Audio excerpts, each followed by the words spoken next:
I know this is an old debate, but I needed a distraction from prepping for my upcoming vasectomy because my new girlfriend says I have too many kids. So I decided to tackle one of the hardest scientific debates. Who is the better captain in Star Trek, Kirk or Picard? I get folks have been debating this for years, and both sides have their reasons. But I wanted to settle this once and for all. However, in order to do so, I need help. So I asked my neighbor to join me.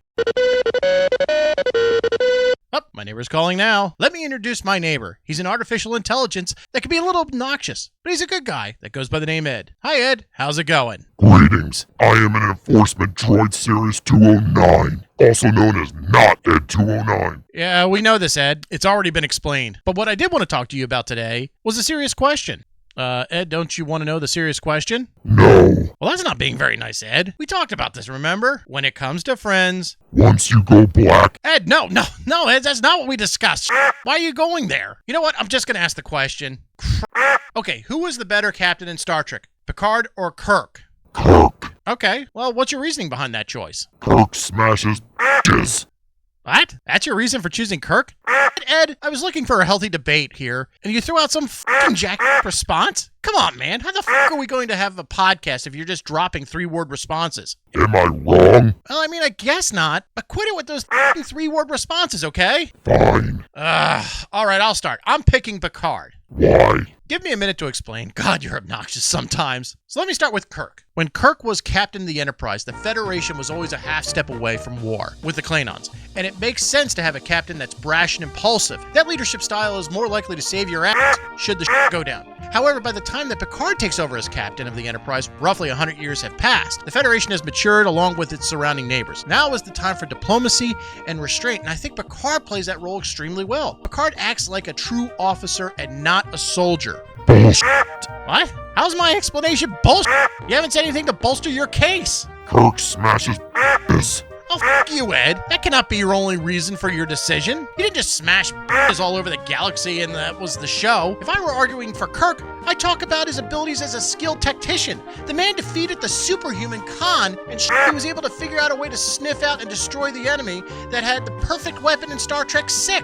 I mean, he was fighting an enemy he couldn't see. So did Picard. No. I'm not going to let your metal ass try to compare what Picard did in Star Trek Nemesis. While Picard is still my choice, he was about to be blown to shit before not one, but 2 Romulan warbirds showed up and provided the extra firepower to stop the scimitar. I get Kirk was somewhat helped by the Excelsior, but Sulu basically sat on his and was like, all right, now we've given him something else to shoot at. I mean, what the f***, Solo? I'm sure your tactical genius won't get you killed. Shatner was right. You were an extra, George. Are you switching? No, Ed, I already said Picard was my choice, but it was due to his broad range of capabilities. Jean-Luc understood the burden of command and the need to delegate responsibilities to his crew to have a well-functioning ship. Kirk allowed some of his crew, mainly Spock and McCoy, to get too close to him, and that absolutely created a vulnerability to his command and ship. Picard, on the other hand, knew that there had to be a line that he could not cross when it came to his crew. Now, over time, that line blurred, but his discipline kept his emotions in check and saved the Enterprise on more than one occasion. What about Crusher? Fine, I will concede that Picard's interest in Beverly did occasionally create some murkiness with his command, but it was minor at best. Honestly, it might have created more problems if they didn't have Wesley on board the ship, and we all know what Picard thinks about Wesley. But shut up, Wesley. So does that make sense? Are you ready to change to Picard? No. Oh, the f***, Ed. How can I prove my point? Who do you want to have as captain in battle? I told you I conceded the point.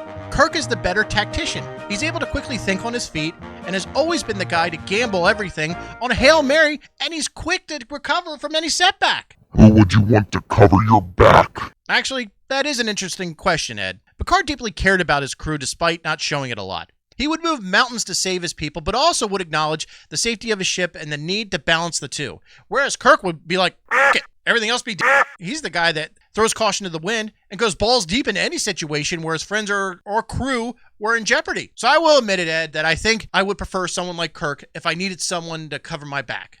Who would appreciate you more? Picard always held his best crew members in the highest regard. During the TNG era, a position on the Enterprise D was viewed as incredibly prestigious. Competition for those serving on the Enterprise was very stiff, and it's one of the main reasons Riker remained as #1 for as long as he did. That being said, Kirk was the everyman. He was the kind of guy that Once you met him, you wanted to be like him. If you ever doubted he would appreciate you, then you have to look at his relationship with those closest to him. Kirk did nothing but offer unwavering support for his crew, and in turn they did the same, many times to their detriment. But if you served under Kirk, you would feel like you're part of a bigger family. I mean, once again, this is tough, but sometimes those attaboys go a long way. Shit. Kirk again. Who would you fuck? What kind of question is that, you f***ing trash can? Are you seriously asking me which one I'd rather have sex with? Yes. Crap, I can't believe I'm going to answer this question, but I will because I'm a professional here. I'll start with Picard. He seems like the kind of guy that would treat you real special. He'd rub your feet when they were sore and say sweet things to you when you were down. I don't know. Picard sometimes comes across like a eunuch. I mean, I don't think anyone ever looked at Picard and thought, man, I want to bang this guy. He's the kind of guy that would play Kenny G in the background while trying to make love. Kenny G.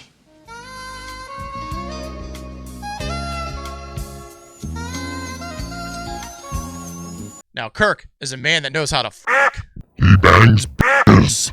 You're damn right, he bangs and he does it in style. Kirk would look deep into your eyes as he loaded you up and never look away. He knows when to go soft, but man, I bet he could turn on the heat. And oh my God, I'm talking about f***ing James T. Kirk. I'll f*** this video on Star Trek. This conversation has absolutely been ridiculous and just really weird. I'm done. That's it, I'm done. You win, Ed. Kirk is the better captain. Are you happy now?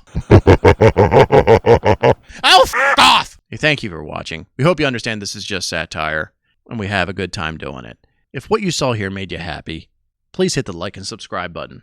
And if you didn't like what you saw here, please hit the like and subscribe button, because it'd make me happy. Thanks for watching. Mahalo.